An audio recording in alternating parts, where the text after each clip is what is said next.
Hey everybody, it's Gone Turbo here. This is Fallout 4 Game of the Year Edition on the Xbox One. Thanks for joining me today.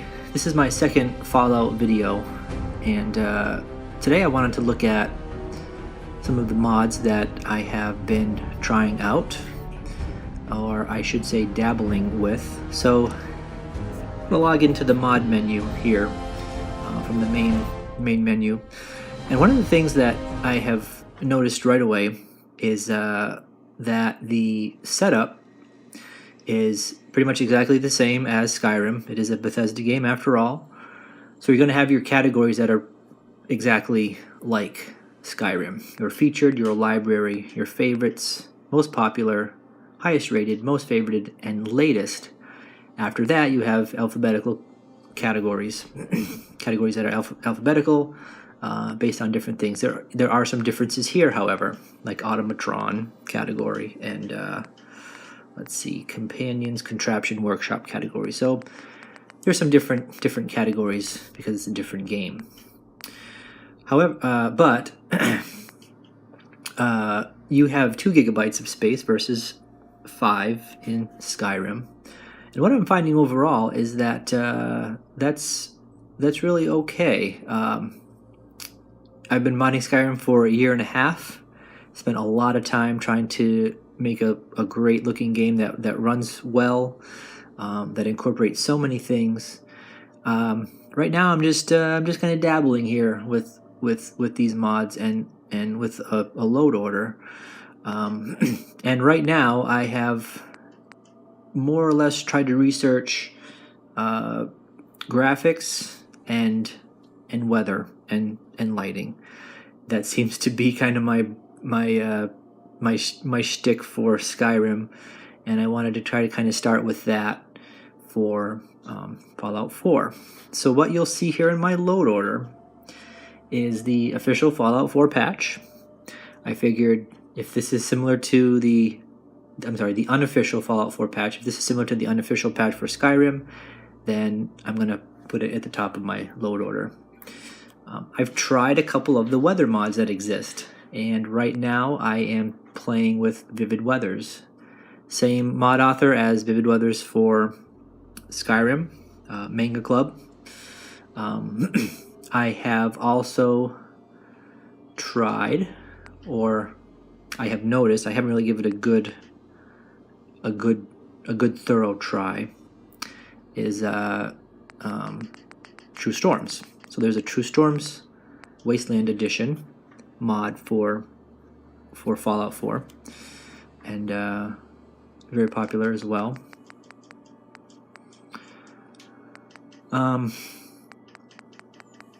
There's also one called Calamity Weathers, and this is by Arendelle. Arendelle also does mods for Skyrim, including Aquanoctium Weathers and Seasons, Rustic Weathers, has had a hand in Mythical Ages, and I believe a couple others. So this I have in my load order because I want to try this one out as well. It's supposed to give the game a more stark, post-apocalyptic world or look to the game, a little bit darker. So anyway, I just wanted to point that out. One of the things that I'm fortunate enough with the Fallout 4 Game of the Year Edition is that you have all the downloadable content included. You are given a code. You enter the code through the Xbox store, right on your Xbox, and it automatically starts downloading all the DLC. It's all there. Typical of Bethesda's Game of the Year editions. So one thing to note is that if you are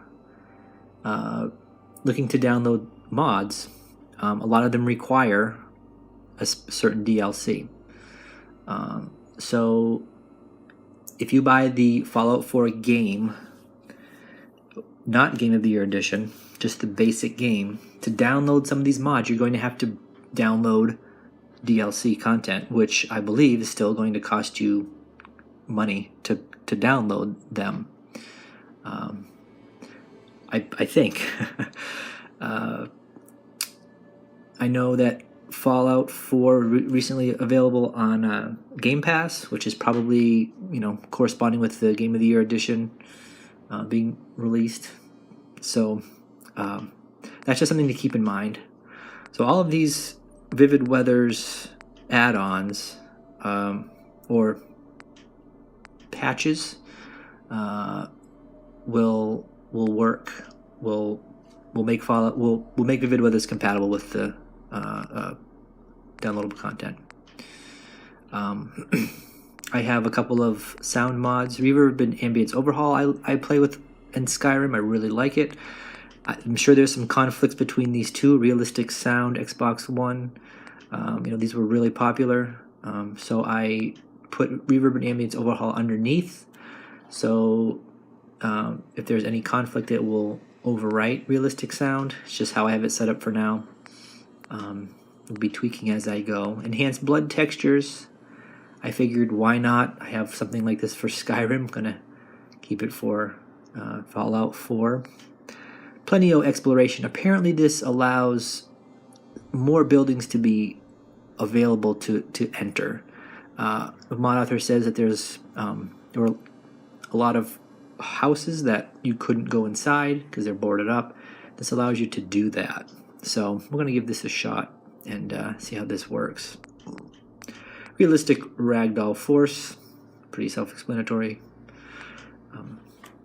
The one most popular graphic overhaul that I can find is Vivid Fallout all-in-one. So the all-in-one version, I believe, not only includes everything that, I believe this is separated out. You can download pieces of this. Let's say, I don't know, ground textures versus rocks and trees. This has all of it. So this is the one I chose. It's a big chunk of file size though, 529 megabytes. Vivid Waters.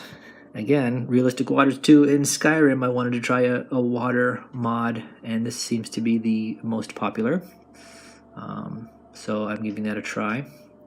And then what seems to be an incredibly popular weapons mod is Modern Firearms, at least its Tactical Edition.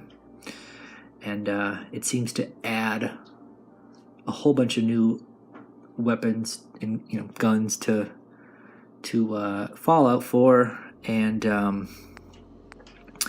again, like Skyrim, I have four weapons mods that just adds a ton of weapons to the game, and I just love having a variety of weapons in any video game. I just love coming across something new that can be used to help you in your game.